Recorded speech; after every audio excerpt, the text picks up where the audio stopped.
The colonel shoved the medic's shoulder aside just as the wounded SEAL's monitor began screaming, and the entire medical bay turned toward the sound. "Move aside, rookie medic," Colonel Marcus Hales snapped. "You are going to get someone killed." The young woman stepped back without protest, her gloves stained from the emergency treatment she had been performing for the last 20 minutes. Her name was Emma Carter, a newly assigned field medic who had been at the base for less than a month. She looked young enough that some of the older soldiers still assumed she had never seen a battlefield. But when the wounded SEAL's blood pressure dropped again, Emma did not look frightened. She looked at the monitor. Then at his breathing. Then at the 4-line. Something was wrong. Colonel Hale was already giving orders. Increase the fluids. Prepare another dose. Emma watched the numbers fall. "Colonel," she said carefully, "I think we need to stop the infusion." Hale turned sharply. "Did you not hear me? I said move aside." Emma stepped back again. But she did not stop watching the patient. The SEAL on the table was Lieutenant Daniel Hayes, a veteran who had survived missions most people in the room had only heard about in classified briefings. His uniform had been removed during treatment, leaving only a military identification bracelet around his wrist and a deep scar across his forearm. His face was pale, his breathing shallow. One medic adjusted the oxygen mask while another prepared medication. Emma noticed the slightest change in his pupils. She looked toward the medication tray. The fluid being administered was not helping. It was making the problem worse. She moved closer. "Colonel, please." Hale stepped between her and the bed. "That is enough. You are a rookie. You follow orders. You do not question the officer running this bay." Emma held his gaze for a moment. Then she quietly said, "Yes, sir." She stepped away. The colonel turned back toward the patient. Nobody noticed Emma's hand tighten around the edge of her glove. She was obeying the order. But she was not ignoring the patient. Her eyes continued tracking every number on the monitor. The SEAL's pressure dropped again. His heart rhythm changed. A warning tone sounded. Hale immediately ordered the infusion stopped. Emma's prediction had been correct. The room erupted into motion. Medics moved quickly. Equipment rolled across the floor. Someone called for additional blood. Hale leaned over the patient, trying to stabilize him. Emma remained at the edge of the room until she saw something else. The patient's breathing had become irregular. She knew that pattern. It was not just blood loss. There was another problem. She looked at the oxygen tubing. Then at Hayes's chest. Then at his pupils again. She took one step forward. "Colonel, there is something else." Hale did not turn around. "Not now." Emma swallowed. If she remained silent, she might watch a man die because she had followed an order too literally. If she spoke, she risked openly challenging a superior officer. For the first time, something like fear crossed her face. Not fear for herself. Fear of making the wrong choice. She moved toward the bed. "Lieutenant Hayes needs a different airway position." Hale looked at her angrily. "I told you to stay back." Emma stopped. The SEAL's monitor dropped again. Then his hand moved weakly across the sheet. His fingers touched the edge of his identification bracelet. Emma noticed the bracelet. More importantly, she noticed the tiny symbol engraved beneath the identification number. Her expression changed. She knew what it meant. Hayes was not an ordinary wounded soldier. He was carrying information that had been deliberately removed from his visible records. Emma looked toward the door. 2 armed military police stood outside. The base had been placed on restricted access earlier that morning, supposedly because of a security exercise. She had suspected something was wrong before the SEAL even arrived. Now she was certain. Hale barked another order. "Prepare the surgical kit." Emma moved immediately. She handed him exactly what he needed. He barely looked at her. For several minutes the room became a blur of commands, footsteps, alarms, and hurried hands. Then the patient's numbers finally stabilized. The tension loosened. Hale removed his gloves and exhaled. He looked at Emma. "You see why I told you to stay out of the way?" Emma nodded. Yes, sir. He walked past her.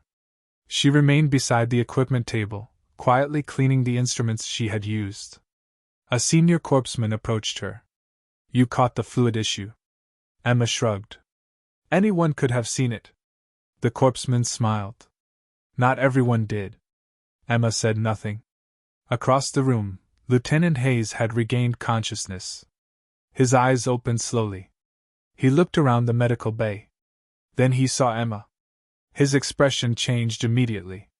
At first, it was confusion. Then recognition. He stared at her for several seconds. Emma noticed him looking and quietly shook her head. Do not. Hayes's eyes narrowed. He understood the warning. But he also understood something else. He had seen that posture before. Not in a hospital. Not on a training ground. On a deployment years earlier, when an officer had taken control of a collapsing evacuation under impossible conditions and ordered his unit to remain calm while everything around them fell apart. Hayes had never forgotten that voice. He looked at the young medic again. The face was different. The uniform was different. But the eyes were the same. The same steady gaze. The same habit of scanning every person in the room before making a decision. The same small pause before speaking. Emma walked toward him to check his vital signs. Hayes whispered, You? Emma looked at him. Rest, Lieutenant. Hayes stared at her wrist. Her sleeve had shifted slightly while she reached for the monitor. Beneath the fabric was a narrow strip of dark material carrying a tiny silver insignia. It was almost completely hidden. Almost. Hayes's breathing changed. Emma pulled her sleeve down. His eyes widened. The corpsman noticed his reaction. Lieutenant, what is it? Hayes did not answer. He looked at Emma again. She gave him the smallest warning shake of her head. Whatever you think you saw, forget it, she whispered. Hayes's voice was weak. That is not something I can forget. Emma glanced toward Colonel Hale. The colonel was speaking with another officer near the doorway, unaware of the conversation. Hayes slowly raised his hand toward Emma's wrist. She stopped him. Do not. You need to recover. Hayes lowered his hand, but his eyes remained fixed on her. Then he whispered a name. Not the name on her medic badge. A different name. One known only to a handful of people in the military. Emma froze. For the first time that day, the calm expression disappeared from her face. Hayes had recognized her. He had recognized the hidden insignia. And if he had recognized both, then the secret she had spent months protecting was no longer safe. Hayes looked toward Colonel Hale. Then back at Emma. He understood what she had been trying to do. She had not come to this base for recognition. She had come because someone had asked her to disappear into the background while an investigation unfolded around a classified military operation. But now the wounded SEAL knew who she really was. And as Hayes slowly pushed himself higher against the pillow, his eyes fixed on the concealed insignia beneath her sleeve, he realized something that made him forget his pain entirely. The rookie medic standing quietly beside his bed was carrying a rank that could make even Colonel Hale stand at attention. Lieutenant Hayes tried to sit upright, but Emma placed one hand against his shoulder and gently pushed him back toward the pillow.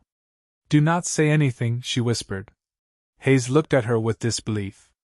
You know what they are doing. Emma's eyes flicked toward Colonel Hale. I know enough to know that you need to stay alive. Hayes lowered his voice. Then tell me why you are here. Emma hesitated. Because someone believes the people responsible for what happened to your unit are still inside this base. Hayes stared at her. His face hardened despite his weakness. You think there is a traitor here? I think someone wanted you brought here alive, he said. Emma's expression changed. That was not what she had expected him to say. Before she could respond, Colonel Hale returned to the bedside. How is he? Stable, Emma answered. Hale looked at her. I did not ask you. The corpsman stepped forward, but Emma gave him a subtle signal to remain quiet. Hale checked the monitor himself. Then he looked at Hayes. Lieutenant, I need to know what happened before the convoy was hit. Hayes remained silent. Hale leaned closer. You were carrying something. Something important. Where is it? Hayes looked at Emma. She understood the question immediately. The colonel was not merely concerned about his patient's condition. He was searching for information. Emma stepped between them. Colonel, his condition is still unstable. Interrogation can wait. Hale's eyes narrowed. You are very protective of this patient for a rookie medic. Emma said nothing. Hale looked at the corpseman. Leave us. The corpseman hesitated. Sir. I said leave. The room emptied slowly. Emma remained beside Hayes. Hale closed the curtain around the bed. Then he lowered his voice. I know you are hiding something. Emma looked at him calmly. We all are. Hale's jaw tightened. Do not play games with me. You have been watching my medical staff since you arrived. You have questioned medication orders. You have examined security personnel. You were the first person to notice the irregularity in Hayes's treatment. That is not normal behavior for someone with your experience. Emma met his eyes. Maybe I am simply observant. Hale leaned closer. No. You are trained. Very highly trained. Emma said nothing. He continued. I checked your personnel file. There is almost nothing there. That is unusual. Emma's heart began beating faster, but her face remained still. Hale reached into his pocket and removed a folded document. Your record says you completed basic field medical training, advanced trauma certification, and emergency response qualification. Nothing more. Yet the way you handled this patient suggests years of operational experience. He unfolded the paper. Who are you? Emma looked toward Hayes. He was watching both of them. The question hung there. She could have answered. She could have shown the insignia. She could have ended the deception. But if she did, the investigation would change immediately. Whoever was watching from inside the base would know the operation had been exposed. So she chose silence. Hale took that silence as defiance. Fine. Then you will stand down. Until I determine what you are doing here. Emma looked at him. I cannot do that. Hale's expression hardened. That was not a request. Emma glanced at Hayes. Then at the medication tray. She saw a tiny movement near the foreline. Something had been changed. Again. Her attention sharpened. Colonel, look at the line. Hale turned. What? Emma pointed. The connection had been replaced. It was almost identical to the original, but the seal was different. Hayes saw it too. Someone had entered the medical bay while they were arguing. Hale stepped toward the equipment. Who touched this? No one answered. The room seemed suddenly colder. Emma examined the line without touching it. Then she looked at the security camera above the door. Its indicator light was off. She looked at Hale. When did that camera stop working? Hale turned toward the camera. It was active 10 minutes ago. Emma's voice became quieter. Then someone disabled it. Hale immediately reached for his radio. Lock down the medical wing. Before he could finish, the lights flickered. The monitor beside Hayes went dark for 1 second. Then it returned. Hayes's heart rhythm changed. Emma moved instantly. She checked his airway and the 4 connection. The medication line had been tampered with. She disconnected it and replaced it with a fresh line. Hayes gasped. Emma kept working. Colonel, get the backup monitor. Hale did not argue this time. He moved. The room filled with rapid movement. Equipment shifted. Doors slammed. Security personnel rushed into the corridor. Emma worked with absolute focus. Hayes watched her. There was something in her movements he had seen before. A commander's calm in the middle of chaos. She did not ask permission. She assessed, decided, and acted. Hale noticed it too. When Hayes stabilized again, the room fell strangely quiet. No alarms. No shouting. Only the steady sound of the monitor. For a few seconds, nobody moved. Emma lowered her hands. Hayes opened his eyes. He looked directly at her. Then, in a voice barely above a whisper, he said, "Ma'am?" Emma closed her eyes. "Daniel, stop." But Hayes continued. "I know who you are." Colonel Hale turned toward them. "What did you call her?" Hayes slowly pushed himself upright. "Ma'am." The words seemed to change the temperature of the room. Hale stared at Emma. She remained silent. Hayes looked at the insignia beneath her sleeve. Then he said the name of the command she had once led. Hale's face went pale. That command was classified. Most officers had never even heard it existed. Emma finally spoke. "Lieutenant, you are not authorized to discuss this." Hayes gave a faint smile. "Neither are you." The colonel stepped closer. "What is going on?" Emma looked at him. "You need to trust me." Hale shook his head. "I trusted you when you were a rookie medic. I trusted the badge on your uniform. Now I do not know what to believe." Emma's voice softened. "That is exactly why I could not tell you." Hale stared at her. Then the medical bay doors opened. Every person in the room turned. A senior Navy officer entered with 2 armed security personnel behind him. He walked directly toward Emma. The colonel instinctively stepped forward. "This is a restricted medical area." The officer did not stop. He stopped in front of Emma and looked at her sleeve. Then he looked into her eyes. For several seconds, the room remained completely silent. Finally, the officer spoke. "Commander, we have been searching for you since the convoy attack." Hale stared at Emma. "Commander?" Emma gave the officer a warning look. "You were not supposed to come here." The officer lowered his voice. "We had no choice. The security breach is larger than we thought." Hale looked from one person to another. Then he understood why Emma had refused to explain herself. This had never been about proving she was better than him. It had been about protecting an investigation that reached much higher than the medical bay. The officer reached beneath Emma's sleeve and carefully revealed the concealed insignia. Hale stared at it. Hayes slowly straightened. The insignia was unmistakable. It represented a command rank reserved for officers trusted with the most sensitive operational decisions. Hale's mouth opened, but no words came. Emma looked at him. "Colonel, I am sorry you were kept in the dark." Hale finally managed to speak. "You were never a rookie medic." Emma shook her head. "No. I was a commander operating under restricted identification." Hayes smiled faintly. "I knew it." The officer turned toward Hale. "And there is another problem." Hale looked at him. "What?" The officer's expression became grave.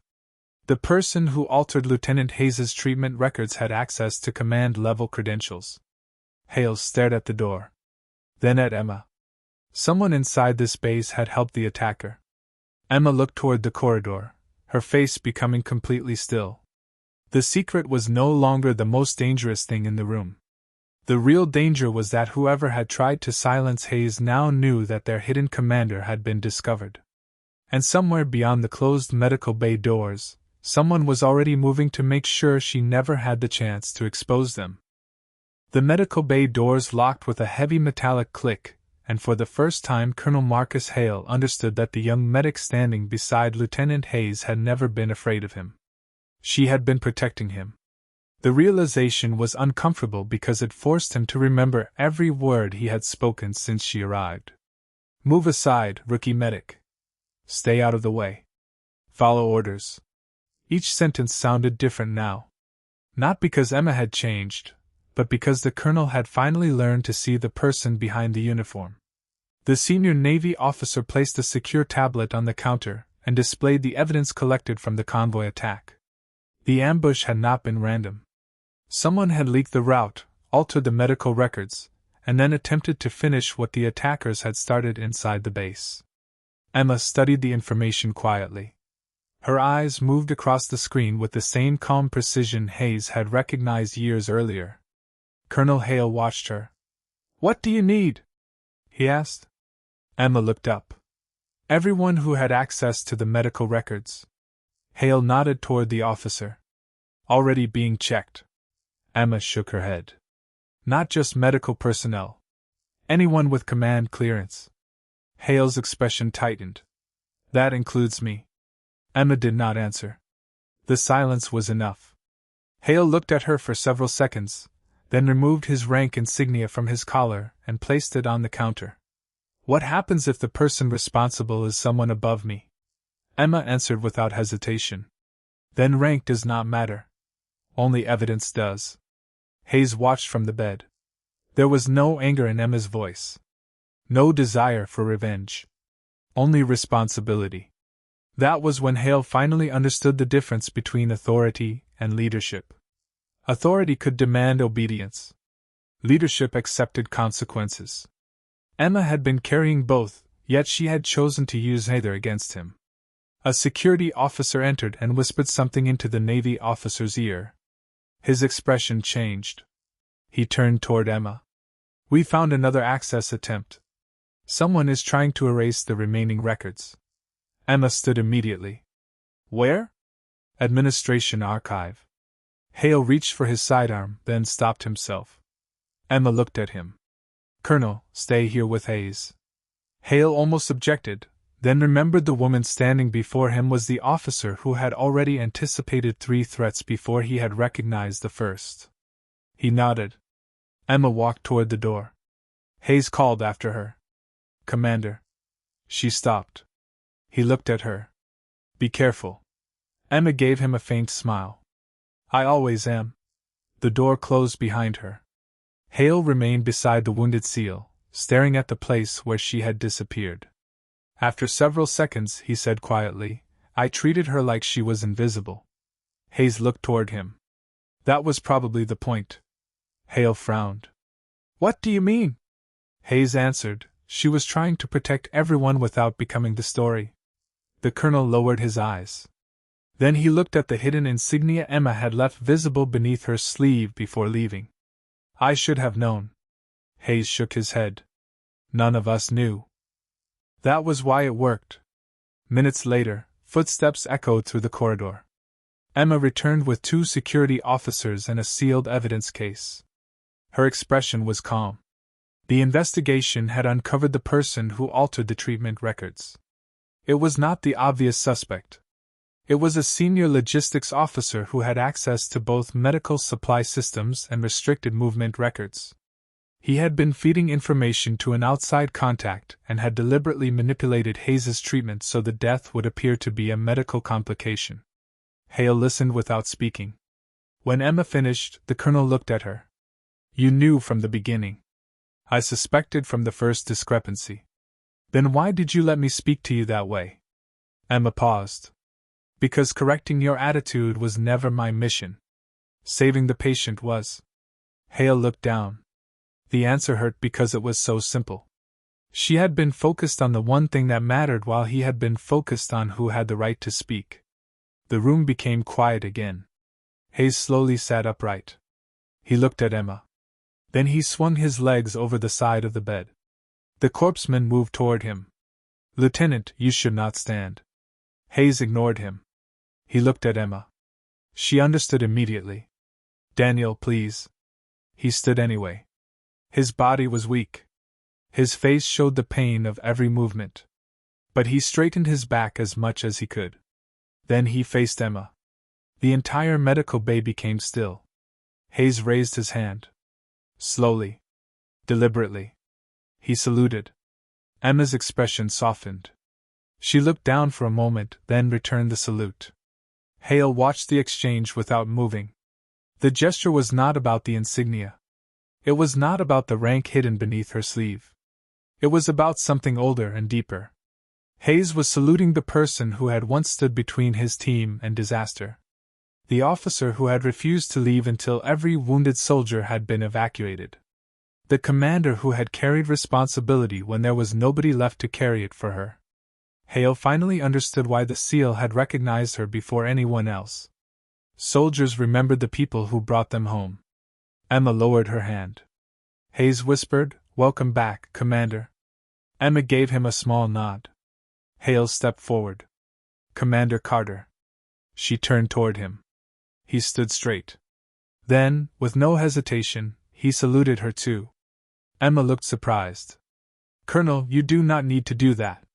Hale lowered his hand. I know. That is why I am doing it. For the first time, Emma smiled. It was not a triumphant smile. It was tired. Human. Almost relieved. Hale continued. I judged you by the youngest face in the room instead of the strength behind it. I was wrong. Emma answered. We all get things wrong under pressure. Hale shook his head. Not everyone gets the chance to admit it. He looked around the medical bay. From that day forward, the colonel changed the way he treated junior personnel. He listened before dismissing. He asked before assuming. He learned the names of people whose uniforms carried fewer decorations than his own. And Emma never demanded recognition for what she had done. She returned to her quiet medical duties after the investigation ended, allowing the official records to remain sealed and the story to disappear into the thousands of military reports that would never become public. Lieutenant Hayes recovered slowly. Weeks later, when he was finally cleared to leave the medical center, he stopped at the doorway and looked back at Emma. He raised his hand in one final salute. She returned it. Then he left. No applause followed. No ceremony. Just the quiet closing of a door. Colonel Hale stood beside Emma and watched the corridor empty. You know, he said, most people would have made sure everyone knew who they were. Emma looked toward the fading footsteps. Most people are not trying to protect a secret. Hale smiled faintly. And most people would have enjoyed proving me wrong. Emma shook her head. What would that have changed? Hale had no answer. Because she was right. Revenge would have made the moment smaller. Humility had made it larger. There are people who enter a room carrying titles, medals, and authority, and there are people who enter carrying responsibility. The difference is not always visible. Sometimes the person everyone overlooks is the one who has already survived what everyone else fears. Sometimes the quietest person in the room is quiet because they have nothing to prove. And sometimes the person you order to move aside is the very person who has been standing between you and disaster all along. Emma walked back toward the medical station as the morning light began slipping through the high windows. Her hidden insignia disappeared beneath her sleeve once again. To the people who did not know her story, she was simply another medic beginning another shift. And perhaps that was exactly how she wanted it. Because real courage rarely asks to be witnessed. It simply does what needs to be done, protects whoever is in front of it, and leaves before anyone can turn sacrifice into applause. If this story reminded you to look twice before judging someone by their age, uniform, position, or silence, carry that lesson with you. You may never know what someone has endured, what they have protected, or how much strength they carry beneath an ordinary appearance. And long after the salute had ended, the hallway had emptied, and the hidden rank had disappeared beneath a simple medic uniform, one truth remained in the quiet of that military hospital. Sometimes the person you tell to move aside is the person who has been quietly making sure everyone else gets home.